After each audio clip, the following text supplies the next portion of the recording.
Happy birthday, Noodle.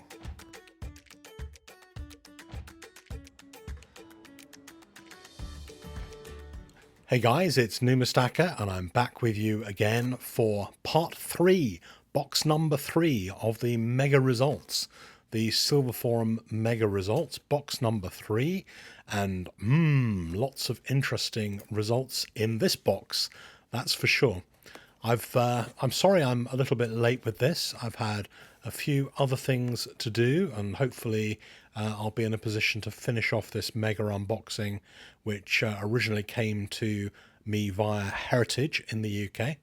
And then you'll be able to see everything that was in this delivery. But this box contains lots of interesting coins, some of which you will have seen before, inevitably.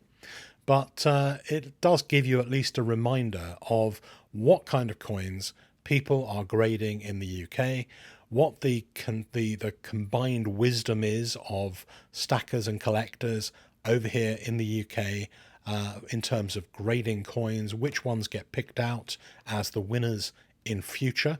And sometimes you'll see coins in these unboxings that you or I probably would not want to grade at all. And that is the honest truth. People have different motivations for grading these coins.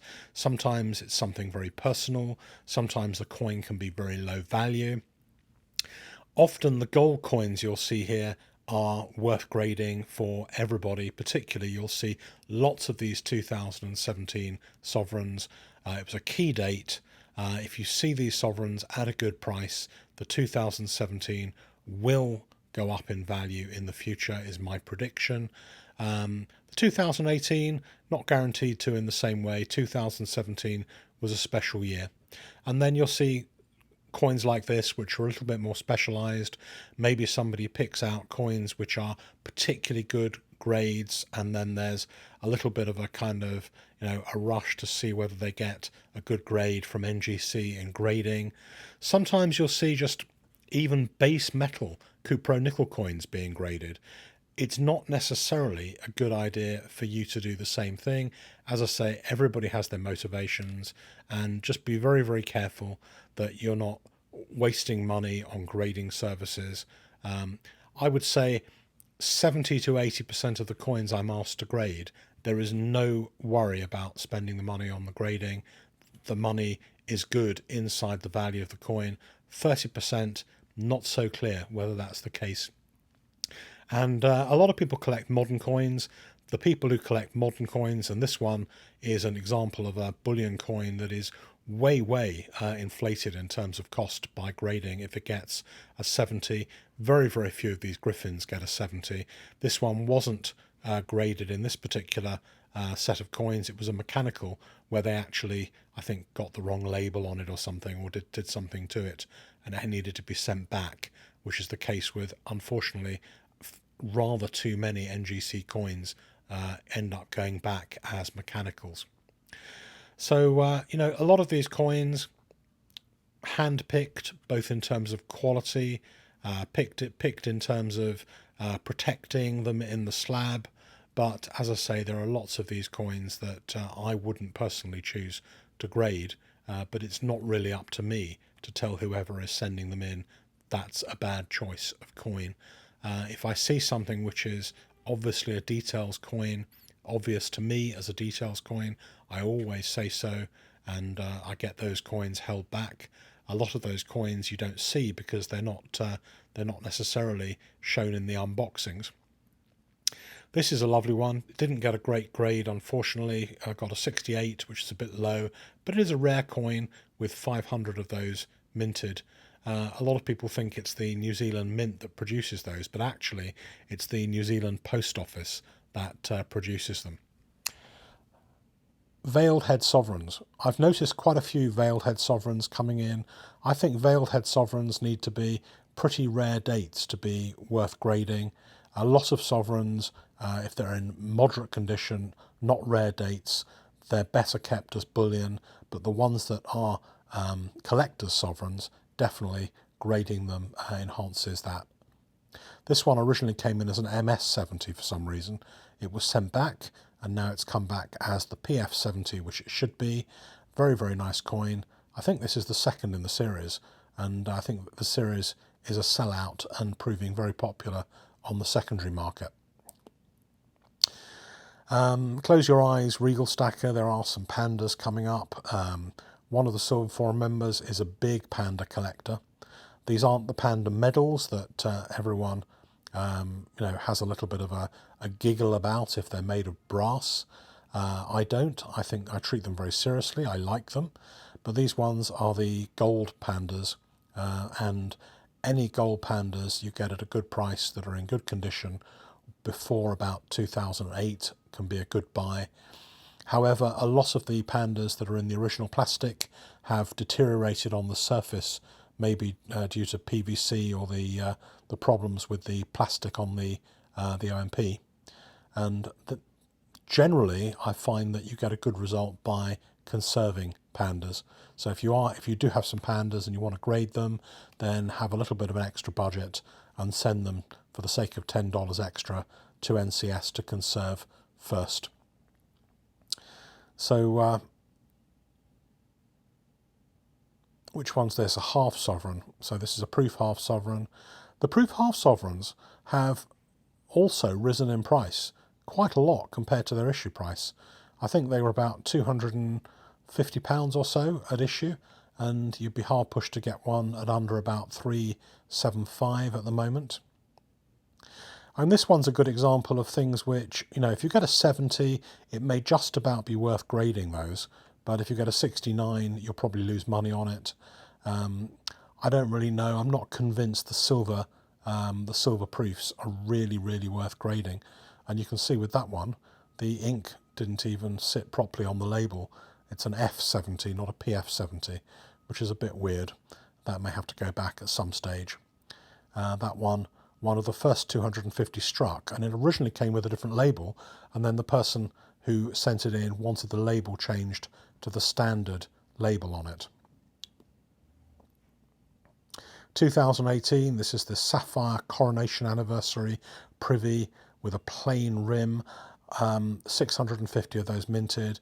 I like this one. This was the one that I kind of fancied when it came out.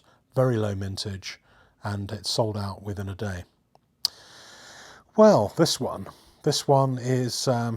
got by me originally, and but now I see the coin. There's something funny going on, isn't there, on that obverse?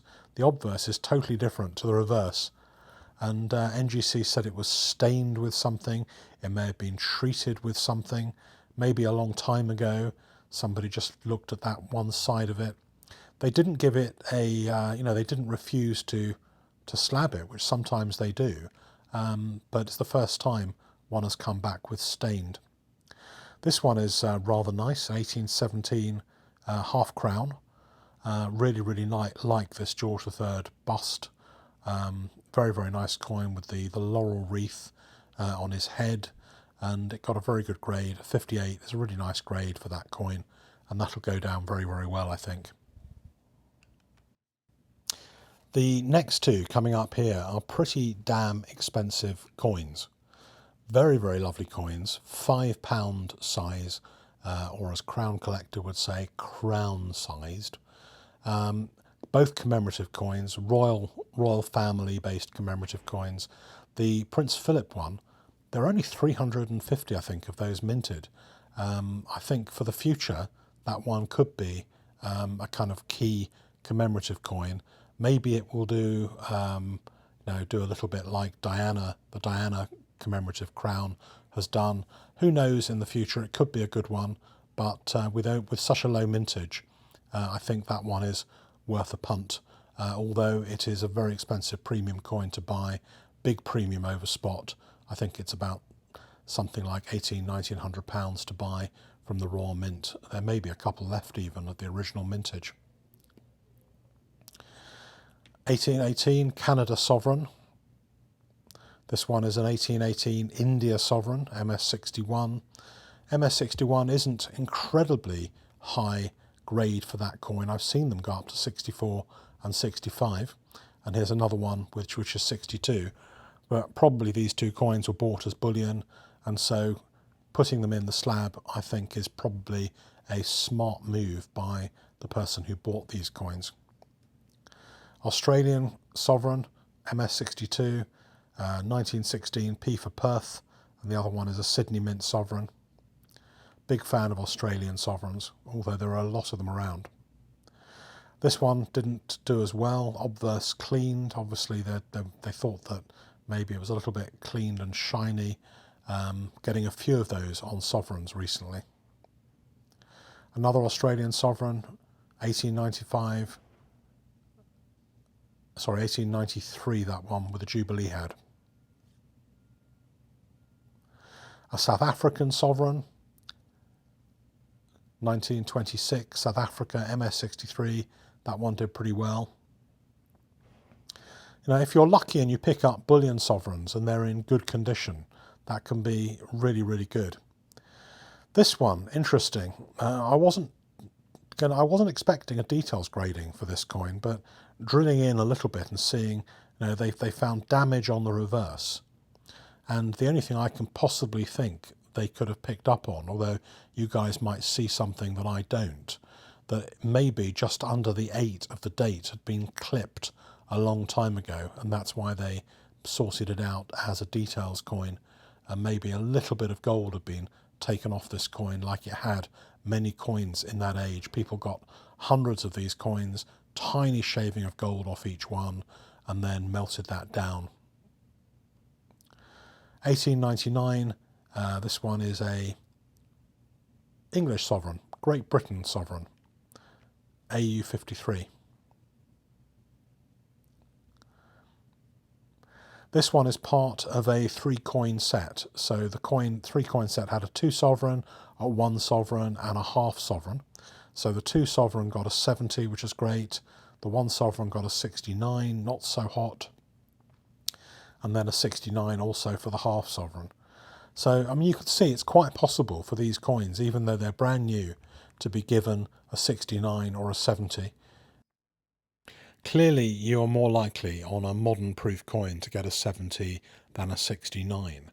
However, there does seem to be probably a 25 to 30% chance on most of these coins of getting a 69, and a lot of people collect 70s, so it is a bit of a lottery. You can see here, this one is an MS coin. If an MS coin gets a 69, that is a pretty good deal. Very few of these coins get a 70.